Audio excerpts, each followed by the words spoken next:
നമുക്ക് ഏറ്റവും കൂടുതൽ വരുന്ന എൻക്വയറീസ് ആണ് hypo thyroidism and hyper thyroidism തമ്മിലുള്ള വ്യത്യാസം എന്താണെന്നുള്ളത്. സോ ഫസ്റ്റ് തന്നെ ഹൈപ്പോ തൈറോയിഡിസത്തിനെ കുറിച്ച് നോക്കാം.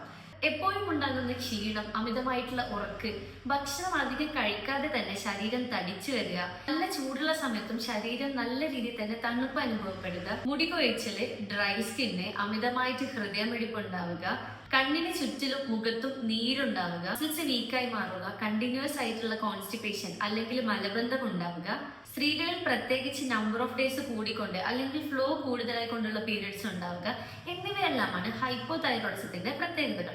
ഇതിൽ നിന്നും ഒരുപാട് കാര്യങ്ങൾ ഓപ്പോസിറ്റ് ആയിട്ടാണ് ഹൈപ്പർ തൈറോയിഡിസത്തിന്റെ സിംറ്റംസ് കാണിക്കുന്നത്. എല്ലാ സമയത്തും ഹൈപ്പർ ആക്ടിവിറ്റി ആയിട്ടുള്ള ഒരാളായിരിക്കും. അതുപോലെ തന്നെ ഉറക്കമില്ലായ്മയും ഭക്ഷണം നല്ലവണ്ണം കഴിച്ചാൽ കൂടി തടി കുറഞ്ഞു വരുന്ന ഒരു കണ്ടീഷനും ഇത്തരക്കാരിൽ കാണാൻ വേണ്ടി പറ്റും. കൈകാലുകൾക്ക് ഒരുതരം വിറയിലുണ്ടാവുക, ശരീരം വളരെയധികം ചൂടുണ്ടാവുക, ആൻസൈറ്റി ആയിട്ടുണ്ടാവുക, കണ്ണുകൾ ബൾജിങ് ഐസ് എന്നുള്ള കണ്ടീഷൻ, അതുപോലെ തന്നെ മലവിസർജനം വളരെ കൂടുതലായിട്ടും ഇത്തരം ആളുകളിൽ ശരീരം കാണിക്കുന്ന സിംറ്റംസ് ആയിരിക്കും. രണ്ട് തൈറോയിഡിന്റെ കോമൺ ആയിട്ടുള്ള ഒരു കോംപ്ലിക്കേഷൻ എന്ന് പറയുന്നത് ഫെർട്ടിലിറ്റി ഇഷ്യൂസും ഗോയിറ്ററും ആണ്.